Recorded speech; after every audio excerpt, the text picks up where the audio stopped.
Hey, je suis contente de te retrouver pour cette première vidéo de la chaîne.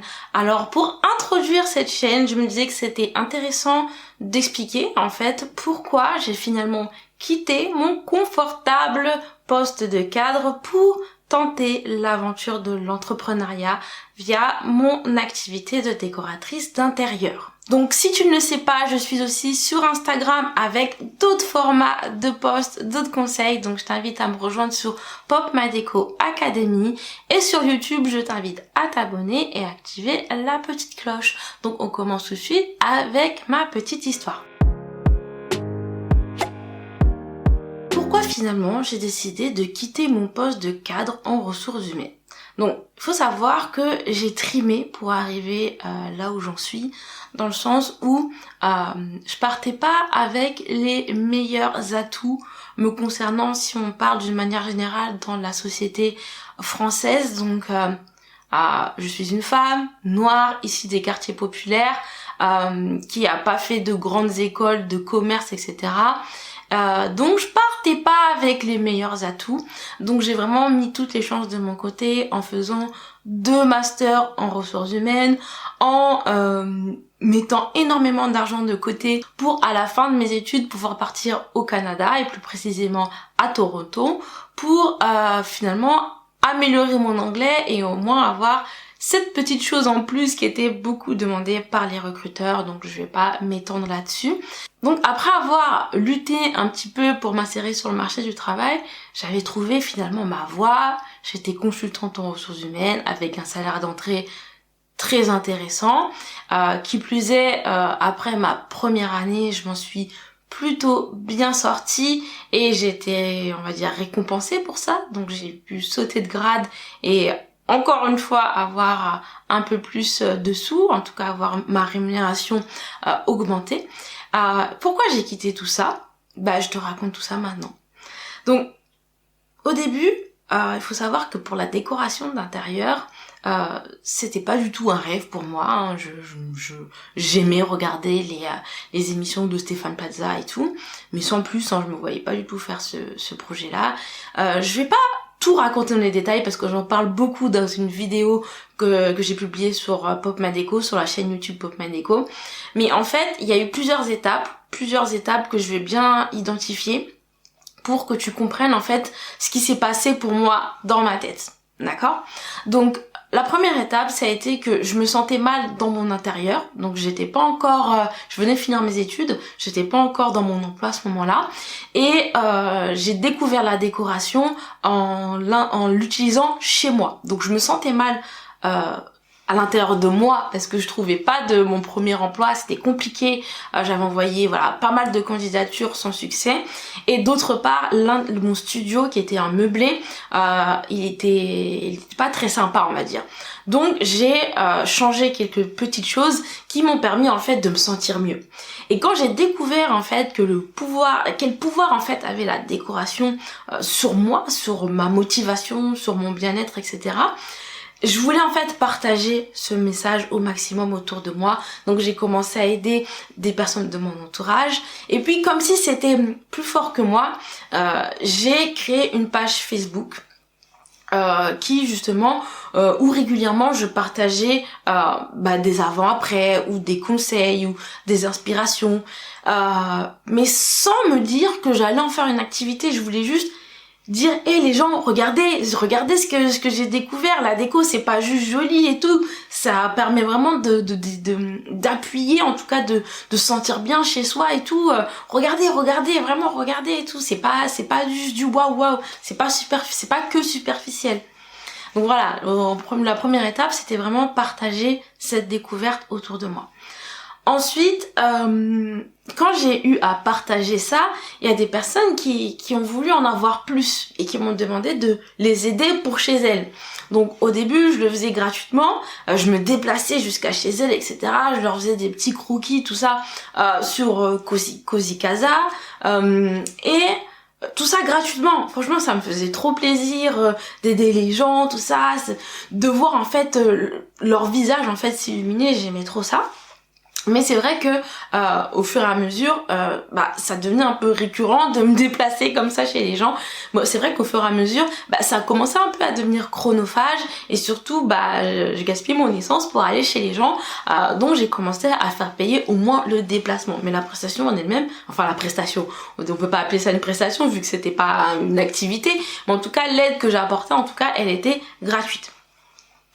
Et malheureusement, ou plutôt heureusement, au fil du temps, j'ai eu de plus en plus de demandes et je me suis dit, en tout cas, mes collègues aussi m'ont suggéré et d'autres personnes et même moi, je me suis fait la réflexion. Et je me suis fait la réflexion et je me suis dit que finalement, pourquoi pas créer une entreprise, une micro-entreprise, parce que en fait, au début, je m'étais dit non, en tout cas, c'était mes collègues qui me l'avaient suggéré, et je me suis dit bon, j'ai pas envie de me prendre la tête à faire des factures, des machins, etc. J'ai pas envie. Mais je connaissais pas encore le statut en fait de micro-entreprise. Donc en allant me renseigner, je me suis rendu compte que finalement, c'était très simple à faire en ligne. Moi qui suis un peu phobique de l'administratif, c'était très bien. Et que finalement, si je faisais pas de chiffre d'affaires, je déclarais zéro. Et voilà, j'avais pas des choses à sortir alors que j'ai pas fait de chiffre d'affaires. Et donc, ça me mettait moins la pression, entre guillemets. Et du coup, j'ai créé cette micro-entreprise. Mais toujours pas dans l'idée que j'allais en faire un métier à 100%. Vraiment, c'était juste pour dire, bon, ok, c'était juste pour me dire, voilà, ok, je suis consultante aux ressources humaines, mais le week-end ou de temps en temps, voilà, je peux,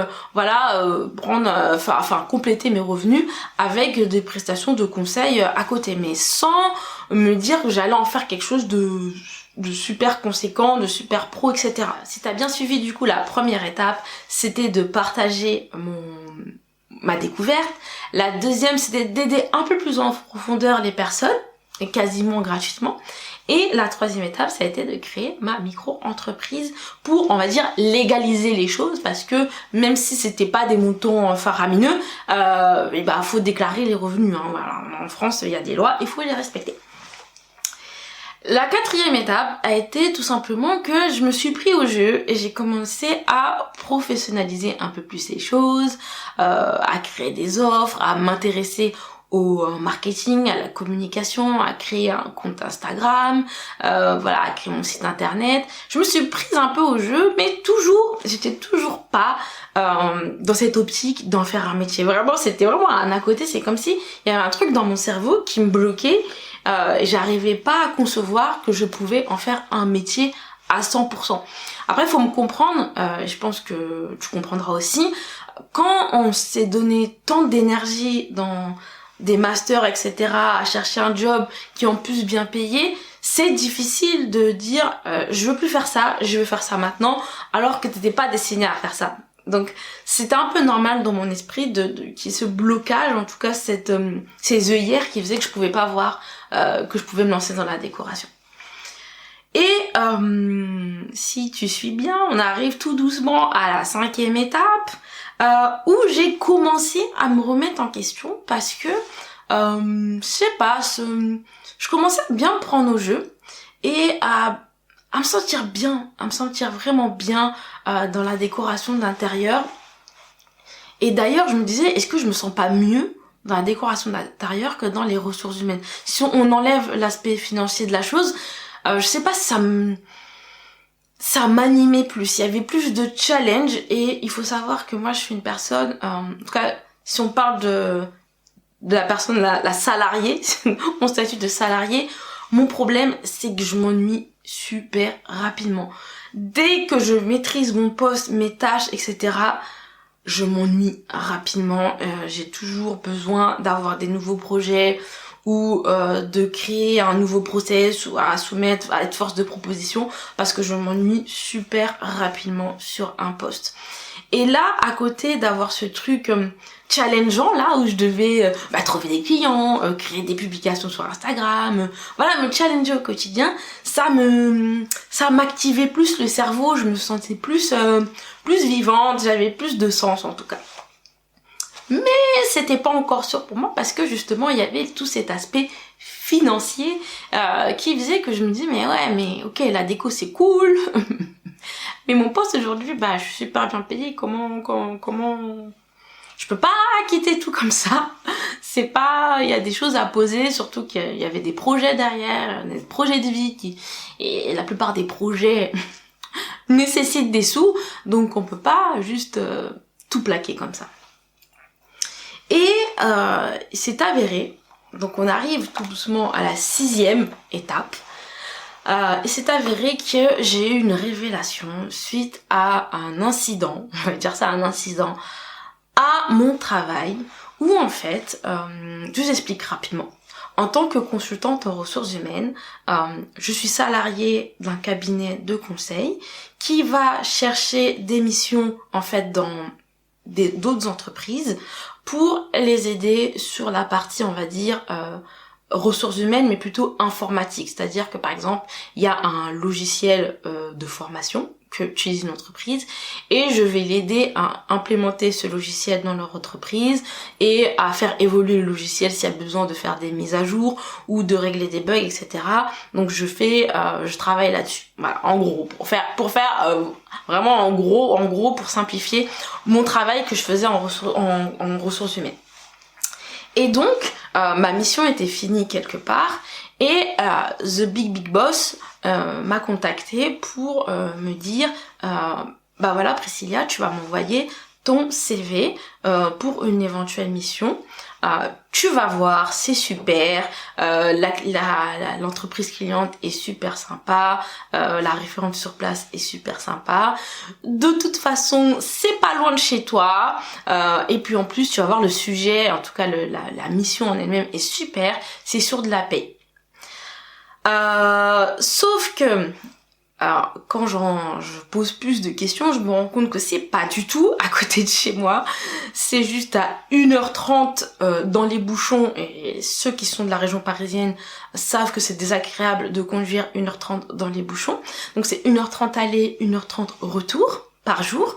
Et la paye, en fait, je déteste ça. Pour moi, même en cours, dans mon cursus de formation, le cours de paye, j'y allais pour faire acte de présence, mais j'écoutais pas parce que pour moi, la paye, c'est pas des ressources humaines. Le mot humain n'existe pas là-dedans. Donc pour moi, c'est pas des ressources humaines. Donc j'écoutais pas ce cours, il m'intéressait pas du tout. Et là, je cumulais. Donc là, je sortais d'une mission où j'étais bien, mais c'est moi qui ai demandé à en sortir parce que justement, j'aime voir d'autres choses. Et là, j'allais me retrouver dans une mission, payer la même chose, à faire 3 heures de bouchon tous les jours, plus être sur un sujet que je ne connaissais pas, et ce pour une durée indéterminée, parce que quand on nous envoie en mission, ça peut être sur 3 mois comme sur 2 ans. Donc vous voyez un peu le contexte, c'était un peu complexe.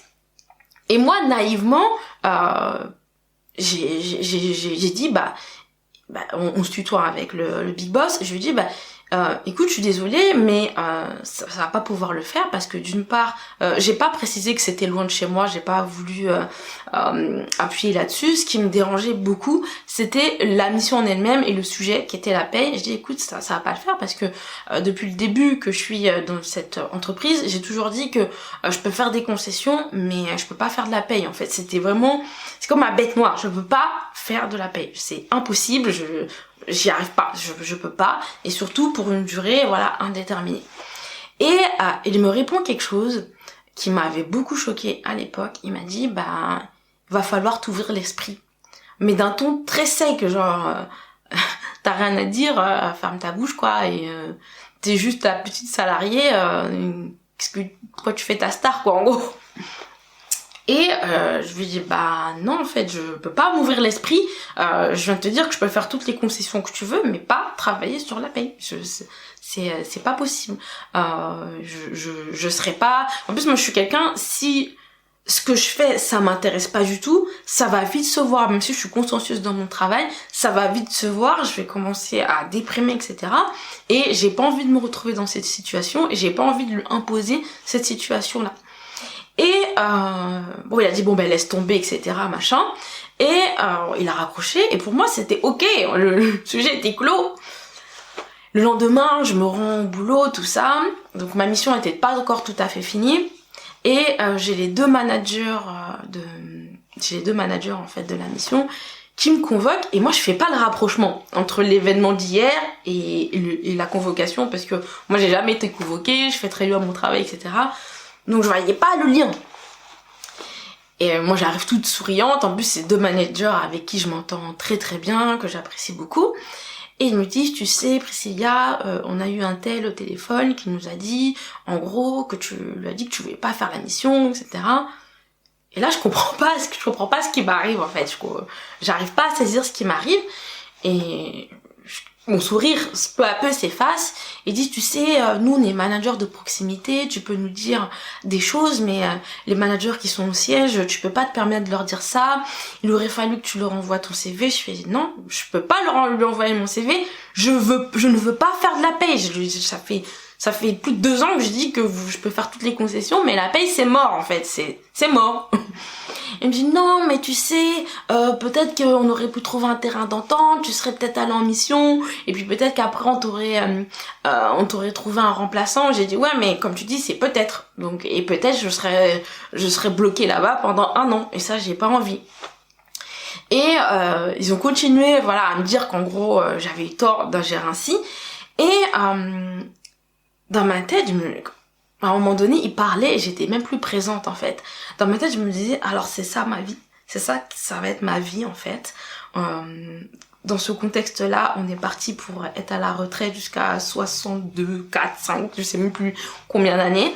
Et je vais devoir subir ça en fait. Des personnes qui s'intéressent pas vraiment à moi parce que cette personne-là m'a dit que c'était à côté de mon poste, mais en fait il a jamais regardé où j'habitais, donc c'était pas du tout à côté de chez moi. Donc je vais devoir subir des personnes qui en ont rien à faire en fait de moi, de ma personne, de mes sentiments, de mes émotions, de mes aspirations, parce que ils voient que leur petit profit à eux et ils vont me placer comme ça de mission en mission. Et moi tout ce que j'ai envie de faire, toutes mes aspirations en fait, elles vont être bafouées comme ça, elles vont être essuyées comme ça d'un revers de main et je vais juste être un pion. Et là je me suis dit c'est mort. Je me suis dit c'est mort. J'ai même pas encore 30 ans à cette époque-là, j'avais pas encore 30 ans, je me suis dit je peux pas. J'ai dit je peux pas. Donc je les ai laissés en plan. Ils ont pas compris puisque je me suis levée et je suis partie de la salle. Et avant de partir, je leur ai dit bah finalement peut-être que je suis pas faite pour être consultante en ressources humaines. Et c'est vraiment cet événement qui a débloqué qui a vraiment débloqué en fait tout ça, parce que au-delà que j'étais pas faite pour être dans les ressources humaines, ce jour-là j'ai pris conscience que j'étais pas non plus faite pour être salariée, pour subir en fait ce genre de choses. Certes il y a beaucoup de confort à être salarié, hein, le salaire qui tombe à la fin du mois de manière sûre, machin, le cadre aussi, voilà, tu sais ce que t'as à faire, on te dit ce que tu as à faire et tout. Mais moi ça marche pas avec ma personnalité, ma manière de voir la vie, de concevoir la vie. Donc je me suis dit non, je pars même si il y a tant d'avantages, mais le seul gros désavantage là qu'on me cadre là, qu'on me dise ce que je dois faire et qu'on me fasse des réflexions et que je subisse, en fait j'ai l'impression de subir. J'ai dit non, c'est mort, personne aujourd'hui va décider de ce que je dois faire. Non, je refuse. C'est vraiment un refus catégorique. Donc après avoir posé cet acte-là que je refuse, c'est bien beau de refuser, mais comment tu fais finalement? Je me suis dit comment je vais faire. Donc j'ai réfléchi, j'ai dit ok, qu'est-ce qui s'offre à moi? La démission, hors de question. Parce que en décoration d'intérieur, ok j'avais des petits revenus, mais c'était pas faramineux non plus, hein, c'était même pas un SMIC je crois, hein, à ce moment-là. Et à côté de ça, moi je voulais avoir le filet de sécurité des allocations chômage le temps que la décoration prenne. Si je démissionnais, je faisais une croix littéralement sur les allocations chômage. Donc j'ai dit démission, on n'en parle pas.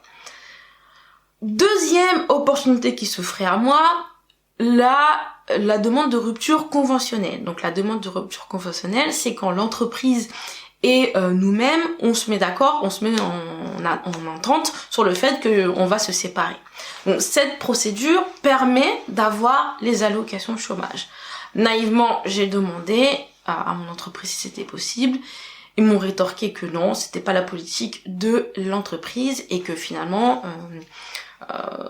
Sinon, s'ils faisaient ça pour moi, ça allait faire jurisprudence en gros, et que voilà, d'autres personnes, d'autres salariés voudraient faire la même chose. Donc là, je me retrouvais un peu bloquée. Troisième option, c'était l'abandon de poste. Donc l'abandon de poste, c'est en fait tout simplement du jour au lendemain ne plus du tout se pointer au travail et faire la morte. Faire la morte, on répond pas aux messages, on dit pas par texto ou par écrit que on vient plus parce que non, on dit rien en fait. On dit rien. Et à un moment donné, l'entreprise va faire une procédure et dire qu'on a quitté l'entreprise, et à la fin, on va avoir nos allocations chômage. Le problème de les deux soucis que je vois à cette façon de faire, c'est que d'une part, c'est pas éthique et ça me ressemble pas de faire des choses comme ça, d'un coup de partir comme ça et potentiellement mettre une entreprise, en tout cas mes managers, tout ça dans la mission en mauvaise posture, on va dire, par rapport aux entreprises clientes. Et d'autre part, cette procédure peut être super longue. Là, l'entreprise peut, juste pour t'embêter, faire durer les choses, faire durer le process. Finalement, tu peux mettre 7 mois à ce que ton dossier soit fini, et donc tu te retrouves quand même en mauvaise posture, sans allocation chômage, pendant toute cette période. Donc finalement, j'avais pas beaucoup d'options. Donc je me suis dit bon, peut-être que je vais chercher un CDD pour me sortir de là, et au terme du CDD, voilà, le CDD il est fini, et puis j'aurais pu avoir mes allocations chômage. Sauf que tous les CDD que je cherchais, c'était pour la plupart du temps des remplacements de congés maternité, etc. Et ils voulaient des personnes quasiment tout de suite ou dans un mois. Sauf que moi, j'avais 3 mois de préavis, donc 3 mois où je pouvais pas partir comme ça de mon entreprise. Donc finalement, j'étais vraiment bloquée. Et là, la grâce divine, j'ai parlé à quelqu'un, un membre de mon réseau, qui m'a dit que telle entreprise où j'avais déjà effectué une mission cherchait quelqu'un, et eux ils seraient prêts à attendre les 3 mois de préavis. Donc je me mets en contact avec la personne je la connaissais déjà, on avait un peu bossé ensemble, et elle me propose un poste, et finalement elle me propose de me prendre en freelance. Donc ça veut dire que je me retrouve à faire le même métier qu'avant, donc consultante en ressources humaines, mais en étant à mon compte. Donc c'est moi qui choisis les règles du jeu un petit peu quand même, un peu plus qu'avant. Et ce qui est bien, c'est que cette opportunité m'a permis non seulement de gérer mon volume horaire, donc j'ai pu, la première année j'ai fait à temps plein, et la deuxième année j'ai demandé par exemple à faire un temps partiel, donc j'étais avec eux que du lundi au mercredi, ce qui me laissait pas mal de temps du coup le jeudi et le vendredi pour être sur la décoration d'intérieur. Et d'autre part, ça a multiplié mon salaire par 3. Donc c'était vraiment une aubaine pour moi, et je les remercierai jamais assez. Si la personne passe par les parages, je tenais vraiment à vous remercier. Vous avez été super sympa avec moi, vous m'avez vraiment aidé et propulsé pour mettre en place ce projet de reconversion. Merci beaucoup. Merci beaucoup. Et donc du coup, ce qui s'est passé, donc on arrive à la 7e étape déterminante, où là tu te dis voilà, il y a que l'argent maintenant, il y a que le côté financier qui compte.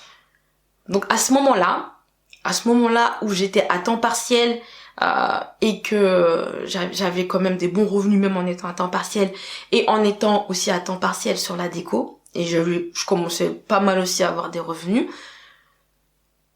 Là c'était le dilemme. Est-ce que je reste dans cette situation, qui est plutôt pas mal, hein, parce que non seulement je gagne pas mal ici en RH, mais je commence à bien gagner aussi en déco, mais ça m'assure au moins des revenus récurrents en RH et des revenus complémentaires en déco. Est-ce que je reste là, ou je quitte totalement les RH? Là, ça a été vraiment un dilemme pour moi, mais de fou. Et qu'est-ce qui a fait en tout cas que j'ai décidé de complètement quitter les RH, alors que finalement j'étais plus salariée, hein. Franchement, en étant freelance c'est tout bénef, hein. On choisit ses missions, on choisit le volume horaire, on peut négocier son tarif journalier, etc. Donc qu'est-ce qui a fait que j'ai quitté? Pas parce que j'avais plein d'idées en fait pour la décoration d'intérieur. J'avais besoin d'être à 100% connectée à ce projet-là. Parce qu'en fait, partager ma semaine entre des ressources humaines où on me dit plus ou moins ce que je dois faire, parce que même si j'étais en freelance, c'était un peu comme si j'étais salariée, puisque c'est sur des thématiques bien précises, des réunions, certains projets, etc. Même si c'était très sympa, hein, franchement, j'ai rien à redire là-dessus, je crache pas du tout dans la soupe, mais un projet à toi et un projet de quelqu'un d'autre, ça a pas du tout le même aspect challengeant, c'est pas aussi valorisant, et t'as pas la même motivation en fait. Et je sais pas, j'étais comme attirée par le fait de tester. Je voulais tester vraiment, de quitter les rages, de mettre en difficulté. Peut-être que je suis un peu maso, je sais pas, mais de tester ce projet, du moins voilà, pendant 1-2 ans, voir ce que ça donne. Quitte à revenir après au RH, mais je voulais tester, je voulais me dire non, j'ai pas ça à côté parce que je voulais faire des choses côté déco, mais le temps que je consacrais au RH, c'est un temps que je pouvais pas consacrer à la déco, donc je me suis dit non, écoute, là toutes les planètes sont quasiment alignées, t'as de l'argent de côté, t'as un mari qui te soutient, t'as déjà acheté ton appart, t'as pas d'enfants, parce que je sais que les enfants aussi, peut-être que si j'avais des enfants, j'aurais peut-être fait différemment, mais en tout cas j'avais pas d'enfants qui faisaient que je prenais énormément de risques, et surtout de risques de me sentir coupable, de leur faire vivre une vie plus ou moins, voilà, je sais pas trop au niveau financier comment ça allait être. Je me suis dit, je teste, parce que finalement on n'a qu'une vie, et je voulais pas regretter, je voulais pas me dire mince, j'ai pas testé ce truc-là et j'aurais bien aimé tester ce truc-là parce que je sais que j'en suis capable, je sais que j'ai envie de le faire, j'ai envie de tester, j'ai envie de me surpasser, et d'autant plus que je suis totalement autodidacte, j'ai pas du tout fait de formation de décoration d'intérieur et j'avais envie de me prouver à moi-même que j'étais capable de mener à bien ce projet, même si ça voulait dire que financièrement, bah, il y a des choses que ça allait changer au niveau de mon mode de vie, de mon niveau de vie, il y a des choses qui allaient changer, et j'étais prête à ça, et surtout ça a confirmé que finalement, l'argent, ok, c'est important, mais pour moi, en tout cas, c'est pas mon moteur. Donc voilà, même avec un salaire x3, bah, j'ai quand même choisi la décoration d'intérieur. Donc voilà, je t'ai partagé cette petite histoire sur mon parcours et sur tout le processus de réflexion. Donc t'as vu que finalement c'était pas c'était vraiment crescendo, si tu veux, ma réflexion. Il y a eu beaucoup d'émotions, beaucoup de réflexions, de doutes, etc. Mais à la fin, ce qui est le plus important, c'est de faire ce que tu as vraiment envie de faire. Et deuxième chose qui est importante, quand tu as envie de faire quelque chose, ok, il faut dire que tu veux ou que tu ne veux pas telle chose, mais il faut savoir te poser et écrire sur papier les actions que tu dois mettre en place pour atteindre justement ton objectif. Donc j'espère que cette vidéo t'aura boosté, t'aura inspiré, et dis-moi ce que tu en penses en commentaire. Et n'oublie pas de liker et de t'abonner, et je te dis à bientôt pour une prochaine vidéo. Ciao ciao!